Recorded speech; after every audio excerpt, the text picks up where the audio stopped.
I do want to ask you, I mean, the vice president said last night she believes the former president, Donald Trump, is a fascist. Do you agree with that? Well, there's no question about it. Yes, they brought Hank Johnson, the Democrat congressman from Georgia. They brought him onto CNN this morning.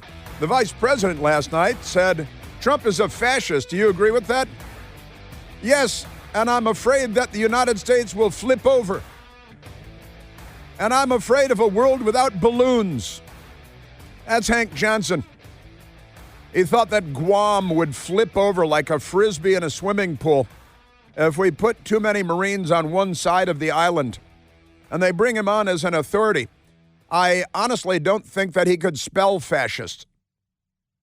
I'd bet $1 that if you sat him down with a pen and a pad and told him to spell fascist, that he couldn't do it. I mean that. I'm not kidding. Pretty amazing stuff. I got to tell you. And it's funny, a friend of mine, a retired military officer, a one-star retired, texted me an hour ago before the lady called in about Abraham Lincoln. And my friend said, you know, as you know, when Trump talks about Hitler's generals, he likely meant he wanted generals who actually won battles. And that is if he ever made any reference of the kind, since it's in the left-wing Atlantic magazine based on anonymous sourcing who would not make their names known because then they could be challenged, but never mind that. And my friend said, well, as you recall, Abraham Lincoln used to complain about not having generals as good as the Confederates had. Nobody said Lincoln wanted to be Jefferson Davis. Nobody called him who was the Democrat president of the Confederate States of America in the Civil War. Pretty amazing stuff, I got to say. And also, a question for General Kelly, General John Kelly, and this coming from a Marine Corps family, and I'll leave it at that. So, do you really think that a Harris-Walz ticket is superior to a Trump-Vance ticket when it comes to saving the United States of America? You think that 4 more years of this mental illness is better for America than Donald Trump? I understand you don't like Donald Trump. You know, you've got personality issues with Donald Trump. You're oil and water. I understand you're not at all alike. You got a Queens, New York millionaire that became a global phenomenon and a billionaire, and sure, he kind of rolls over situations and sometimes rolls over people. And sometimes he says things like his mean tweets. Sometimes he says things that perhaps aren't as presidential as they should be. But I do recall the Trump years, and before the Wuhan came along, the Wuhan Red Death, which the left took advantage of in every imaginable way, and they used it to advantage themselves politically. They used it to advantage themselves economically. They lined the pockets of their friends and allies because of the Wuhan death and the national catastrophe that are really our government leaders created with the Wuhan death rolling in. Amazing stuff. But you really think that 4 years of Kamala Harris as president, and this is a serious question for General Kelly, and also for Thoroughly Modern Millie, who I never took seriously at all. But General Kelly should be taken seriously. He was the real deal. But I got to tell you, I think General Kelly should come out on the record and say, whoa, listen, I was talking to the New York Times, and just say, but really, I've got to endorse the Trump J.D. Vance ticket because there's too much at stake, and we can't hand the keys over to Kamala Harris, who does not have a functioning brain, and Tim Walz, who's a pathological liar, among other things. But honestly, the question for General Kelly is, do you really think that a Harris-Walz regime is superior to a Trump-Vance ticket? Because nobody in their right mind thinks that, and I'd like to think that General Kelly is still in his right mind. But honestly, and my friend Marty points out, and I was pointing this out perhaps before we went on the air this morning. It's funny that General Kelly was on the phone with the New York Times, and the idiot reporter asks him a question teeing up the fascist thing. And somehow, inexplicably, General Kelly had the dictionary definition of the word fascist up on the computer screen in front of him.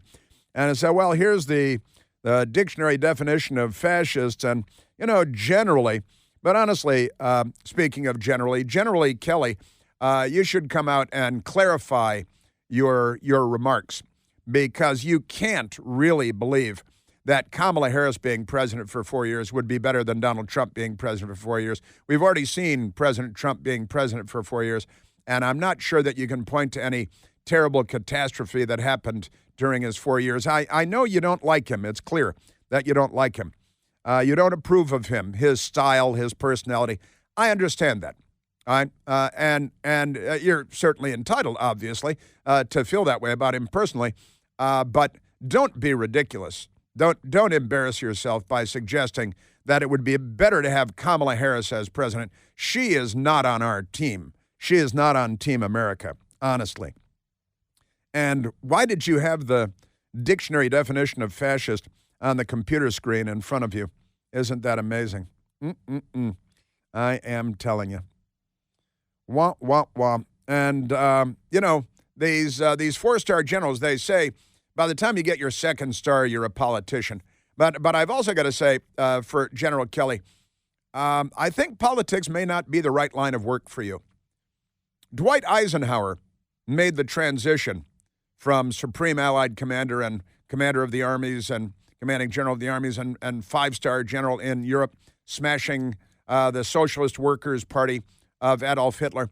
And he made the transition to a president very, very well. And by the way, speaking of Hitler comparisons, General Eisenhower came home and said, the Germans have built these roads they call the Autobahn, a national highway system, and they're extraordinary, and they're brilliant, and they're well done. And boy, if we had something like that in the United States, it would be great for us economically, and it would be, just traveling from coast to coast. And Dwight Eisenhower built the interstate highway system, which would take 100 years to do now, and you'd never do it because the snail darters and the red-cocketed woodpeckers would get in the way, and the Democrats wouldn't let you build an interstate highway system.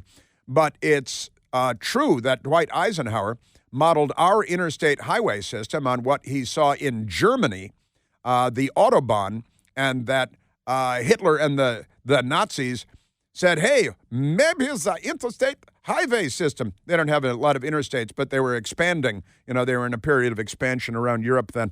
But honestly, and these guys, they're not Audie Murphy. They're not the greatest heroes of World War II. Dwight Eisenhower was, and I got to tell you, you take what works from other countries and cultures and civilizations, and you incorporate them into the United States.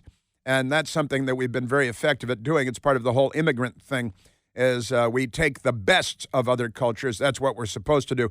Now, the left wants to take the worst of other cultures, like Tren de Aragua out of Venezuela. That's not the best thing that Venezuela has to offer, but it's what we're getting under the Democrats. And General Kelly, you want more illegal alien gangs imported from every beephole country around the world, because that's what we'll get with another 4 years, when there really should be mass deportations. And wasn't it Dwight Eisenhower that had mass deportations? A great American, a great general, a great president, a great two-term president. And Dwight Eisenhower knew what was good and what was bad.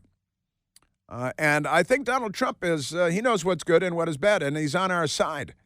And his rhetoric is sometimes a little loose because of the way he grew up. And he didn't grow up as he didn't become a second lieutenant when he was 20 years old and then spend 40 years in uniform, a very, very different existence.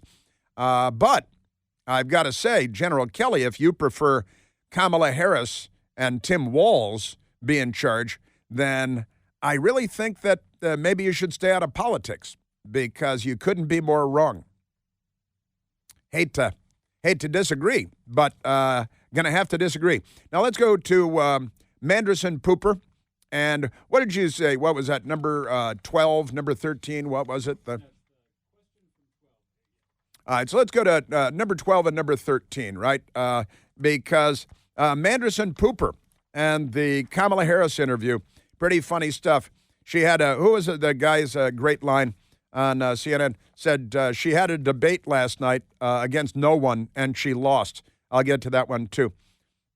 This is an audience member named Beth Samberg. Beth Samberg was in the audience and asks about anti-Semitism. Thank you for being here. Thank you for remembering we need to bring the hostages home. Of course. The rise of She doesn't remember that. The rise of anti-Semitism and violence from anti-Semitism has risen greatly on college campuses and on our city streets in the last year.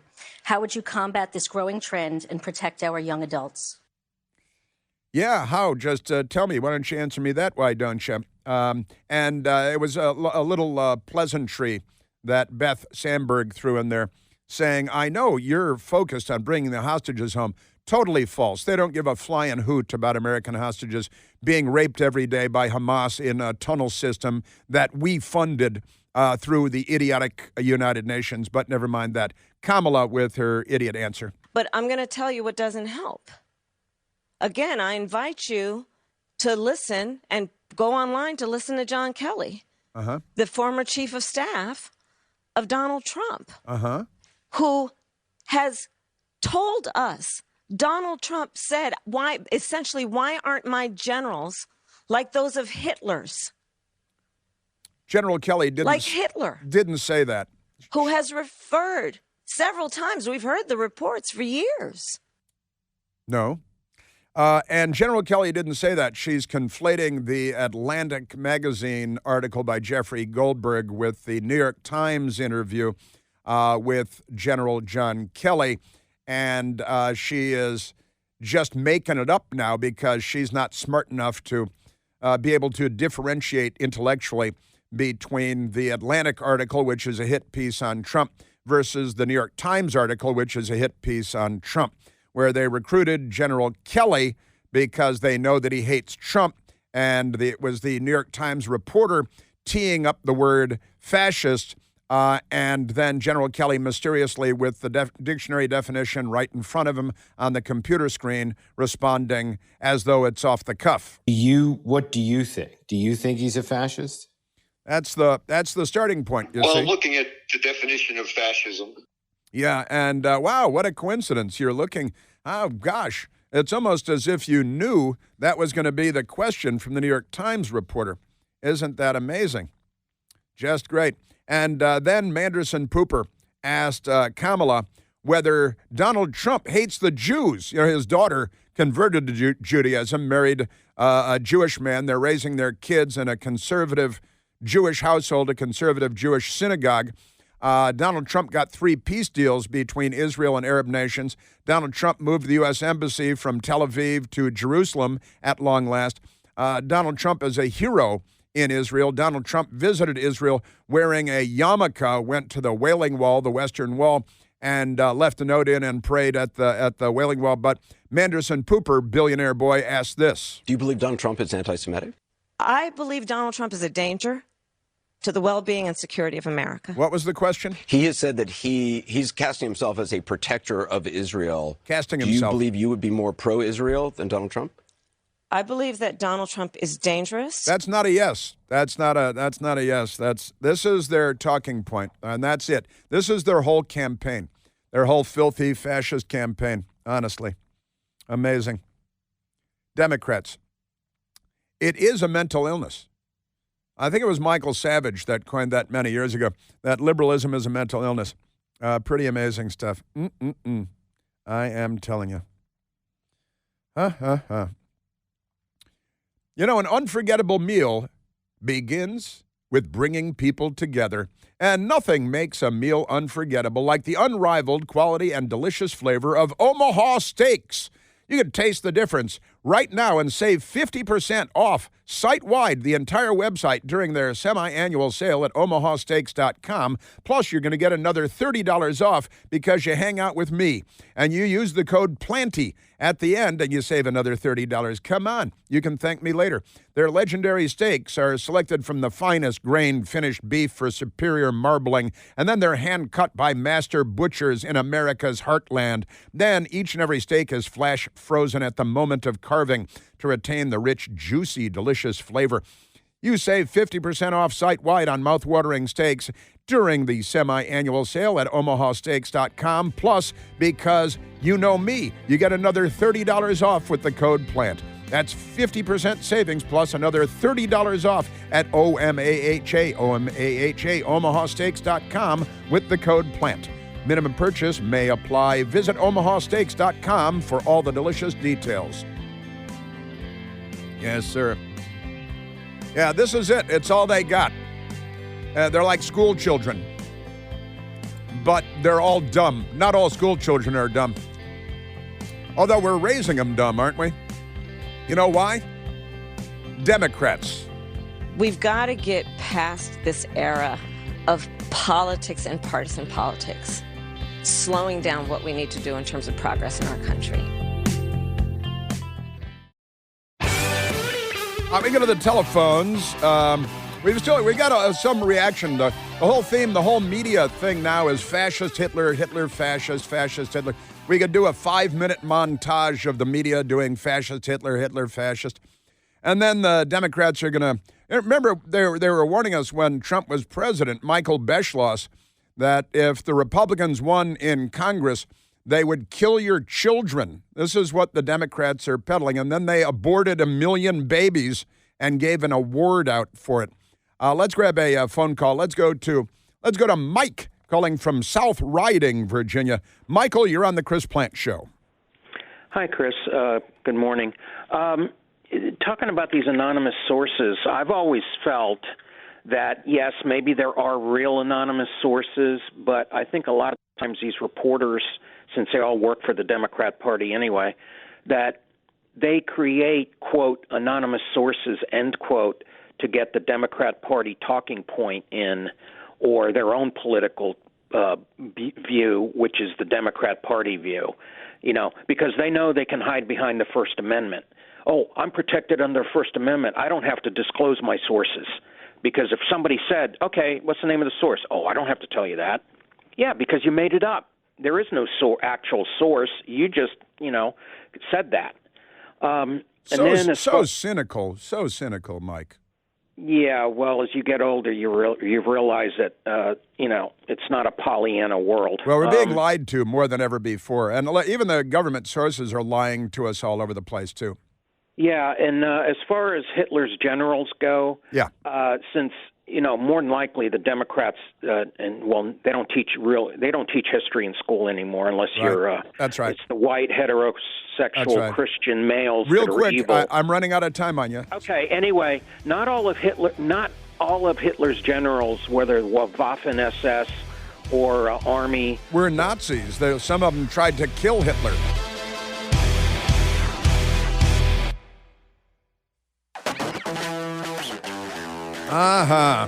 Kamala Harris tonight is going to be in Atlanta with Barack Obama and Tyler Perry and Bruce Springsteen because, it's all a terrible television show. It's like the Real Housewives from hell. And tomorrow she's giving an abortion. I'm sorry, next sentence. She's giving an abortion speech. She's going to get up on stage and have an abortion. She should do that. And her husband could pay for it. Just like with the nanny. Just like he did with the nanny. Hey, here you go. Here's some cab fare and a pack of Marlboros. Get out of here now. Housekeeper, nanny, school teacher, knocked up. Tomorrow she's giving an abortion speech in Houston. And then on Saturday, she's going to Kalamazoo. She should stay in Kalamazoo, where she's having an event with Big Mike. Big Mike is being rolled out.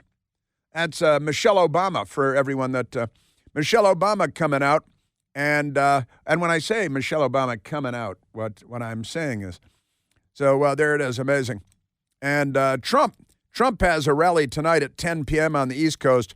He's going to the Turning Point rally at UNLV, University of Las Vegas, and Nevada, University of Nevada, Las Vegas. And so he's got a rally tonight. You'll see it on Newsmax. You can see that rally on Newsmax tonight, carrying the Trump rally. But Trump today also has a 5 p.m. Eastern. He's got a rally in Tempe, Arizona. It's 2 p.m. in Tempe, Arizona. And then he's going to Las Vegas for another big rally there. And let me say, Michael Piercy and I were talking about this earlier today. I am very concerned about Donald Trump's safety and security because the left is a pack of violent savages, and they're horrified that they're going to lose power. And I got to say, President Trump is probably in more danger now than ever before, which is something. Now, let's see. Let's go to the phones. Let's go to Chris on line 8, calling from Champaign, Illinois. Christopher, you're on the Chris Plant Show. Well, I'm really glad you played those clips of Anderson Cooper failing to do his job, because when she would not answer his question but would triple down on violent rhetoric of how dangerous she claims he is to be, we've already had 2 assassination attempts that we know of, and those clips should be played everywhere on social media and be talked about today about what a failure Anderson Cooper is and just how dangerous she's trying to get him killed. And it's just such a disgrace. I was so furious just even listening to you playing those clips. It's so impactful, her words, and nobody's calling her out on it other than you and a few other people. So I appreciate you playing those clips. They're very meaningful, but in a sad way that Anderson Cooper fails to understand. So thanks for playing those clips, Chris. You bet. That's why we're here, man. I got to tell you, and since you brought it up, I've got in my hand, I have Robert F. Kennedy Jr., who a while back said that his father and his uncle would find today's Democrat Party unrecognizable, as so many of us do. And Robert F. Kennedy tweeted out Kamala Harris from yesterday in front of the vice president's residence, saying that Trump wanted generals like Adolf Hitler, and said he wants the military to be loyal to him and not the Constitution, to go after his political enemies. And this is what these mental cases are saying. And Robert F. Kennedy Jr., obviously a lifelong Democrat, said, echoing what you're saying, Chris, Robert F. Kennedy Jr. said, "This is the kind of inflammatory poison that divides our nation and inspires assassins." That's what Kennedy said. It's particularly ironic since Biden-Harris have just pushed through DOD Directive 5240, giving the Pentagon power for the first time in history to use lethal force to kill Americans on U.S. soil, right? This is what Robert F. Kennedy is saying. If you protest government policies. So the Democrats have just authorized the military to shoot and kill American citizens on U.S. soil for protesting government policies. And boy, just amazing. But he also said this is the kind of inflammatory poison that divides our nation and inspires assassins. And that's what you're talking about, Chris. It's incredible that instead of answering a question about Israel, she's inflaming people to attack him some more because she knows she's up against the deadline of losing this election. And people should be furious. And I miss real journalism. I miss people that would push back and say, now, hold on, you didn't even answer that question. And now you're saying the same rhetoric that had 2 assassination attempts against Donald Trump. I don't know where this real journalism has ever gone. It's so sad, and it breaks my heart. But I appreciate what you're doing. I appreciate what you're highlighting. And thank you for what you do. Well, thank you. Thank you very much. I appreciate that. And I'm glad that you care and that you're paying attention. And you brought up the dangerous rhetoric, which worked perfectly with Robert F. Kennedy Jr., with RFK Jr. And at the same time, you just led me to another story. That is, the headline is Why Millions of Americans Avoid the News and What It Means for the U.S. Election. That's from Politics, and this is out of the UK. But according to this year's digital news report from the Reuters news agency, the Reuters Institute, up to 43% say that they avoid the news in some form or another. It doesn't mean that 43% of the country is not consuming any news at all, but it's a sign of clear decline in interest in news. And it really is because so many people recognize that we're being lied to all the time by political operations masquerading as journalistic organizations. There is a smaller group of people that we call consistent news avoiders. They consume news less often than once a month or never. I bet they have low blood pressure, though. And this group is around 8% of the U.S. public, which is still millions of people. Why? Now, and they ask the question, well, why do you avoid the news? You know, who are these news avoiders in the U.S.? Well, it's kind of interesting because a lot of these things are similar across various countries. These people are more likely to be younger, working class, less likely to be college educated. That would be better, I think, and college indoctrinated. And they're also slightly more likely to be women than men. They lack an interest in politics, and that's a huge predictor. So people who are consuming little or no news, avoiding the news for their mental health, are less interested in politics and less likely to participate in political life. No, that's pretty interesting stuff. But and it's not surprising, really, that we shouldn't trust the news media. They're about as trustworthy as child sexual predators.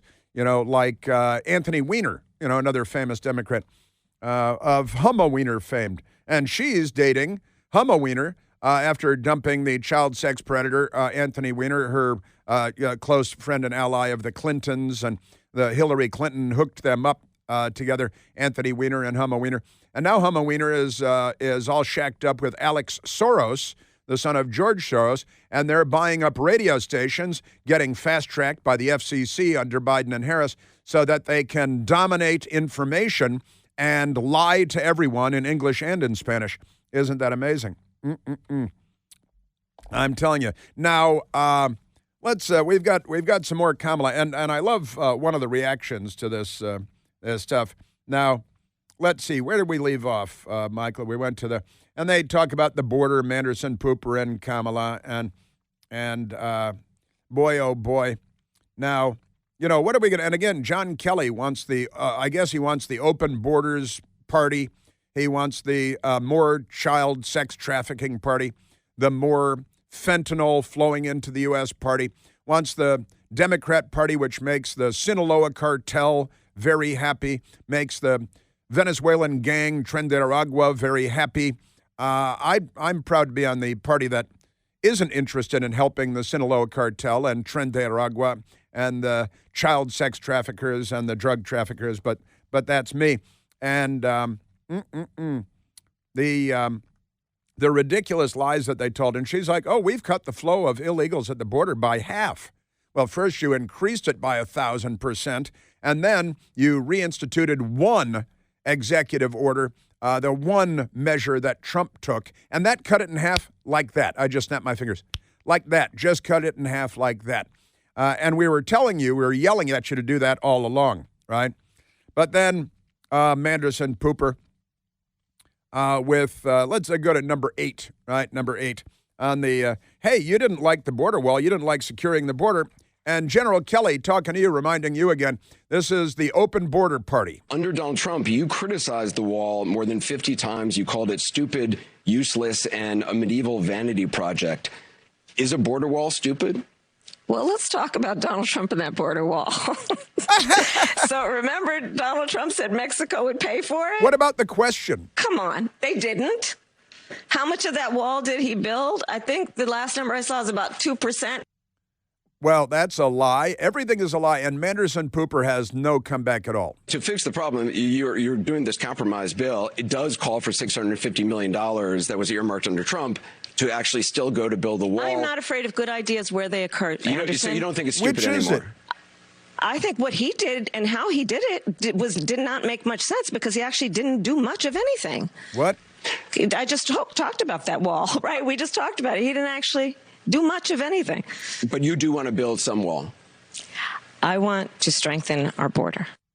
That's not another non-answer, and they just let it get away. Now, there was a funny guy who appeared, David Urban. Now, he was on MSDNC, was he? Oh, he was on CNN this morning. He was David Urban, and he's a Republican, so his head is not wedged deep into someone else's dark and remote location. And he summed up last night's Manderson Pooper town hall this way. Listen, Kamala Harris participated in a one-person debate last night, and she lost. Okay, she was asked direct questions, and she provided very circular answers. Yeah, she participated in a one-person debate last night, and she lost. That's pretty good. Pretty good, I've got to say. And let's go to soundbite number 17 because, Manderson Pooper, he said, well, you've actually been vice president for 4 years and Joe Biden's been president for 4 years. Why did you guys not do anything good, anything that anyone likes, anything you can point to while you're allegedly on the campaign trail to make people want to vote for you? Some voters, though, might ask, you've been in the White House for 4 years. You were vice president, not the president. But some voters might why ask. Wasn't any of that done for the last 4 years? Well, there was a lot that was done, but there's more to do, Anderson. And I'm pointing out things that need to be done, that haven't been done, but need to be done. And I'm not going to shy away from saying, hey, these are still problems that we need to fix. Hey, but what did you do? That's positive. Maybe I should ask the question again. Is there something you can point to in your life, political life, or in your life in the last 4 years that you think is a mistake that you have learned from? I mean, I've made many mistakes. Name 5. And they range from, if you've ever parented a child, you make lots of mistakes. But he hasn't parented a child, and neither have you. And you've got the stepdaughter who's covered with tattoos and is dying of malnutrition. Maybe child services should be called in. And you married a guy who, according to multiple people speaking to the Daily Mail, slapped the hell out of his girlfriend at the Cannes Film Festival when they were going to a Harvey Weinstein party. And he knocked up the nanny who was raising his 2 children, the one now dying of scurvy with the tattoos. She's Bergen-Belsen chic. And, and you're not raising a child. What are you even talking about? And that's what you get when you, just amazing. I'm telling you. Kamala Harris is going to go to the Ellipse. And honestly, the site of Trump's January 6th rally, as she issues warnings over the fitness of Donald Trump. Isn't that amazing? Just amazing stuff. All right, let's grab another phone call. Let's go to Michael calling from Woodbridge, Virginia. Miguel, you're on the Chris Plant Show. Yeah, Chris, you had to tie together the theme for the day of fascism and once again the projection of the left. These people have spent 30 years destroying your faith in media to get you to stop paying attention to the news so that you won't participate in the political market, and therefore you don't know that they're the fascists. It really is, wishing something into existence. The fascism is a feature, not a glitch of the current Democrat Party. Everything they're doing is exactly what they're accusing you of. It's designed to disrupt the system explicitly to increase the power of government and decrease the power of the citizen in their own everyday lives. And until we recognize this and until we decide that we've had enough of this, and I'm sorry, but I'm specifically speaking to the 17 million American veterans who are walking around with their heads in their rectal apertures acting like this is normal. I actually got pushback from somebody because I called Kelly a political whore, and they're like, well, he's a decorated. I'm like, do you not understand that his time in service can be honorable and even venerable, and yet he can start a second career as a political whore the day after he retires? It has been known to happen. Start addressing these people as political whores who are stealing your rights. Your rights. The left is coming like for your abortion. rights. Right now, the left is acting like abortion. There is no limit. Well, guess what? If abortion is a constitutional right and therefore there is no limit, then we're going to need to have a long conversation about my Second Amendment rights, my Fifth Amendment rights, my Fourth Amendment rights, and other rights that will now not have any restrictions on them because you're setting the precedent that abortion has no restrictions. Well, let me share with you, Mike, because you teed it up for us. Victoria Nuland of the Obama State Department was testifying on Capitol Hill and talked about projecting, and she explained where they got their playbook. It is classic Russian technique to blame on the other guy what they're planning to do themselves. Classic Russian technique, Mike. And she's talking about the Soviet Union. It's really Soviet technique to accuse the other guy, blame the other guy. It's a Saul Alinsky playbook that we see being rolled out every day. Whatever they accuse you of is what they're guilty of. Whatever they accuse you of doing is what they are doing or just about to do. And Victoria Nuland revealed where they got their playbook from. And she laughed when she said it. But you've cracked the code, Mike, and you are correct.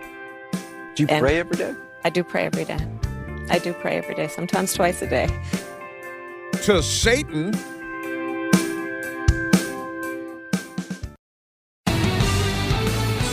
Now, Kamala Harris is such a moron that even Democrat Joseph Goebbels, David Axelrod, was on CNN last night and saying, she didn't exactly do a good job on the CNN town hall. The things that would concern me is when she doesn't want to answer a question, her habit is to kind of go to word salad city, and she did that on a couple of answers. One was on Israel. Anderson asked a direct question, would you be stronger on Israel than Trump?